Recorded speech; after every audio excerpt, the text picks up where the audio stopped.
윤석열 전 대통령이 비상계엄 전 한동훈 전 대표를 총으로 쏴 죽이겠다는 증언에 그 파장이 이어지고 있습니다. 만취 음주운전을 하다가 일본인 관광객 모녀를 친 운전자는 구속의 갈림길에 놓여 있습니다. 서정빈 변호사와 짚어보겠습니다. 안녕하십니까? 안녕하십니까? 네. 자, 어제 윤 전 대통령 내란 혐의 재판에서 충격적인 증언이 나왔는데요. 어제 내란 혐의 재판에서 곽종근 전 사령관의 충격적인 증언이 나왔죠. 직접 들어보겠습니다. 거기서 무슨 시국 얘기할 그럴 상황은 아니지 않습니까? 그래 말씀하시니 제가 지금까지 말을 못했던 부분을 하겠습니다. 제가 한동훈이 얘기 분명히 말씀하셨다고 아니 그러니까 들었고, 한동훈이 얘기 분명히 하셨고, 지금까지 제가 안 했던 말씀을 차마 그 말씀을 안 드렸는데, 한동훈이하고 일부 정치인들 일부 호명하시면서 당신 앞에 잡아오라 그랬습니다. 당신이 총으로 쏴서라도 죽이겠다고 했습니다. 네, 처음 나온 증언 내용인데요. 어떤 배경에서 이런 발언이 나온 건가요? 네, 이제 어제 증인신문 과정에서 이제 윤 전 대통령이 질문과 이제 반박을 하는 과정에서 당시 그러니까 10월 1일에 군 수뇌부와 함께했던 자리에 술을 많이 마시는 자리였고 이런 비상계엄과 관련된 그런 논의를 할 수 있는 그런 자리가 아니었다라는 취지의 발언을 했습니다. 여기에 대해서 이제 곽종근 전 사령관이 지금까지 차마 말하지 못한 내용이 있는데 당시에 한동훈 전 대표를 포함해서 특정 정치인들을 윤 전 대통령이 잡아오라, 자신이 총으로 쏴서라도 죽이겠다라는 말을 했다, 이런 설명을 한 거죠. 그래서 지금까지 사실 곽종근 전 사령관 같은 경우에는 탄핵 심판 혹은 지금 형사 재판에 이르기까지 윤 전 대통령에 대해서 상당히 불리한 진술을 하면서 한편으로는 이제 신빙성이 떨어진다는 그런 윤 전 대통령 측의 반박을 계속 받아오는 상황입니다. 그런데 이제 어제도 마찬가지로 이런 상황이 반복되다 보니까 마치 작정을 한 듯이 그동안 하지 않았던 이런 얘기를 한 것이 아닌가, 이렇게 보여지는 내용이었습니다. 네, 변호사님이 보실 때는 어떻습니까? 그 곽 전 사령관의 증언 내용이 신빙성이 더 높다고 보십니까? 아니면 좀 떨어진다 보십니까? 저는 비교를 하자면 곽 전 사령관의 주장이 더 신빙성이 있다라고 보는 게 맞지 않나라고 생각이 듭니다. 일단 전체적인 신문 과정을 봤을 때 이 증언 내용이라든가 혹은 발언의 일관성 그리고 구체성이 좀 상당히 보이는 그런 증언들이었습니다. 이제 윤 전 대통령과 대면을 할 때 어떤 복장을 했는지, 넥타이를 어떻게 했는지, 그리고 또 어떤 음식을 먹었는지 이런 부분들도 상당히 자세하게 진술을 했고, 이런 발언 뒤에 또 보태진 내용들이라서 이 전체적인 진술의 흐름을 봤을 때는 이 내용 역시도 좀 신빙성이 있는 발언으로 보인다라고 일단 저는 개인적으로 평가를 했습니다.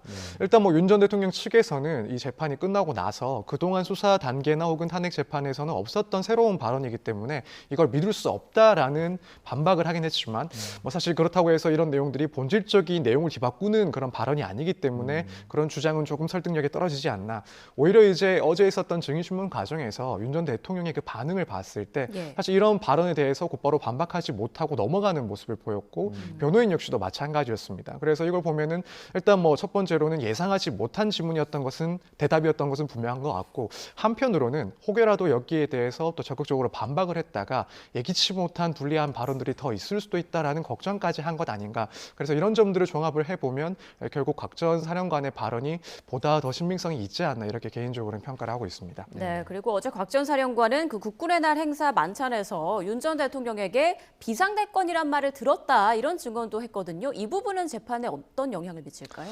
네, 일단 결국 비상계엄의 목적이 무엇이었는지를 조금 추산해 볼 수 있는 그런 진술이 될 수가 있습니다. 지금 특검에서도 결국 공소장에다가 이 계엄 사태뿐만 아니라 그 이전에 어떤 시점에서 준비를 했다, 어떤 정치적인 발언들이 그런 만찬 자리에서 있었다라는 점들을 이제 설치를 했습니다. 결국에는 이 목적이 무엇인지, 특검 입장에서는 국헌 문란의 목적의 계엄이었고 그것이 곧 내란이었다라는 것을 입증해야 되기 때문에 관련해서 나온 이런 발언, 그러니까 10월 1일 그 자리에서 비상대권이라는 말을 했었다라는 이 발언은 그 동기를 조금 추단해 볼 수 있는 증거로 쓸 수가 있습니다. 그래서 이런 준비가 언제부터 있었냐, 이 부분 역시도 상당히 조금 따져볼 수밖에 없는 것이, 만약에 이제 일시적인 질서 유지를 위한 계엄이었다 라는 것을 추단해 볼 수도 있고, 그렇지 않으면 상당 기간 준비를 했다라고 했을 때는 추후에 계엄을 선포하고 장기화까지도 예상을 했던 사항이었다라는 점을 또 추단할 수도 있기 때문에 언제부터 준비가 있었는지, 또 그 시점에 어떤 발언이 있었는지는 특검 입장에서는 상당히 중요한 그런 증거다라고 보고 있지 않을까, 이렇게 생각이 됩니다. 네, 또 주목을 받은 발언이 그 폭탄주 관련 발언이었는데요. 어떻게 보면 윤 전 대통령이 이런 공식적인 자리에서 자신의 어떤 술 습관을 말한 건 처음인 것 같아요. 계산하고 말을 한 겁니까? 아니면 좀 우발적으로 튀어나왔다고 보십니까? 일단 질문 취지 자체는 계산을 했다라고 보이는데 구체적인 질문 내용은 좀 상당히 정제되지 않았다라고 보고 있습니다. 일단 윤 전 대통령이 의도했던 것은 뭐 두 가지 정도가 있을 것 같습니다.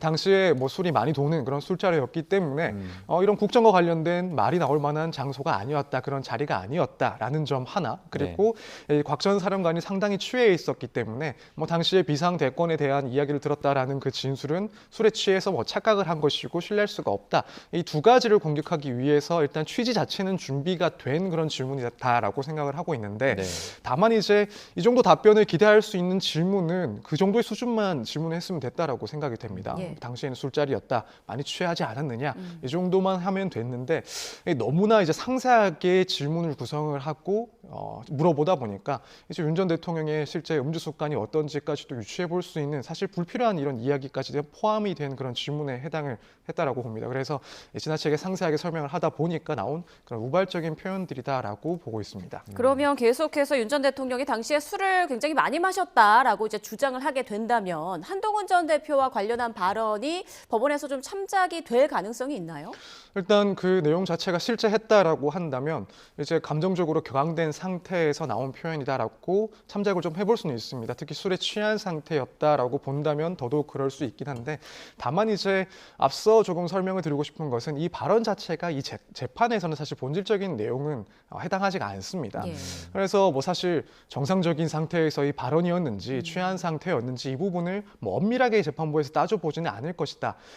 결국 본질은 비상계엄과 관련해서 이런 일련의 과정이 뭐 국회의 권한 행사를 불가능하게 하려는 것이었는지, 그래서 뭐 군사령관들이나 혹은 경찰에 어떠한 지시를 했는지, 준비는 어떻게 했는지, 국무위원들에게는 어떤 지시를 했는지, 사실 이 부분들이 이제 파악돼야 되는 거고, 그 전에 이런 발언들이 있었다라는 것은 뭐 국헌 논란의 목적을 약간은 뭐 추단을 해볼 수도 있는, 그러니까 뭐 사적인 그런 이유도 있었다라는 점을 의심케 하는 정도까지는 되지만 핵심적인 내용이라고는 볼 수 없기 때문에 여기에 대해서 엄밀하게 판단하는 과정은 없지 않을까 이렇게 보고 있습니다. 앞선 발언이 본질적인 부분은 아니다 이렇게 언급을 해주셨는데, 그럼 특검의 입장에선 이걸 그냥 뭐 넘어가야 됩니까? 아니면 더 수사를 해야 됩니까? 사실 뭐 추가 수사의 가능성은 없다라고 보고 있습니다. 왜냐하면 지금 이 진술은 결국에는 윤 전 대통령이 비상계엄을 준비한 이유가 무엇인지 그 동기에 관한 내용입니다. 그렇다면은 이미 윤 전 대통령의 내란 혐의 재판이 진행되고 있기 때문에 별도의 수사가 진행되는 것은 상당히 어렵다라고 보입니다. 다만 이제 결국 동기와 관련된 부분인 것은 맞기 때문에 추후에 진행되는 다른 증인신문 과정에서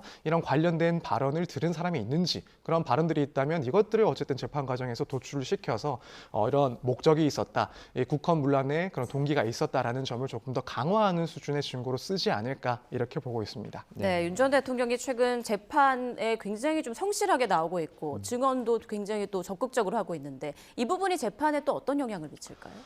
사실 워낙 태도가 또 바뀌어서 적극적인 출석을 하고 있기 때문에 그 전략이 무엇인지는 조금 추측을 할 수밖에 없는 것 같습니다. 일단 제가 봤을 때는 윤 전 대통령 입장에서는 지금까지의 재판 흐름을 봤을 때는 결코 유리하게 흘러가고 있지는 않다라고 판단을 하지 않았을까.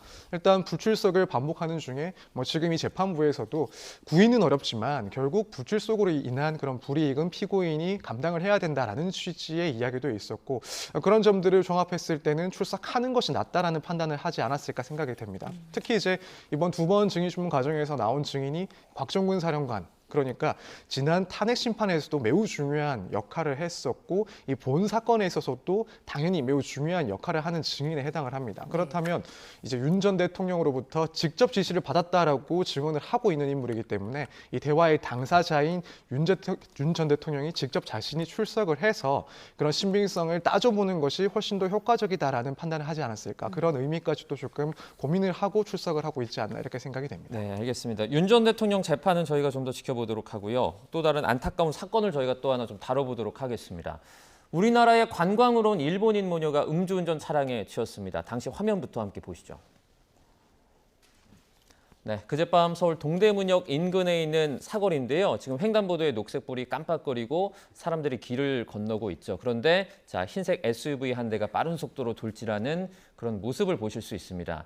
자, 사고 장면이 좀 잔인하기 때문에 그대로 화면에 담지는 않았는데 횡단보도를 건너던 행인 2명을 쳤고요. 차량은 20m쯤 더 달린 뒤에야 공원 안쪽 풀숲에서 멈춰 섰습니다.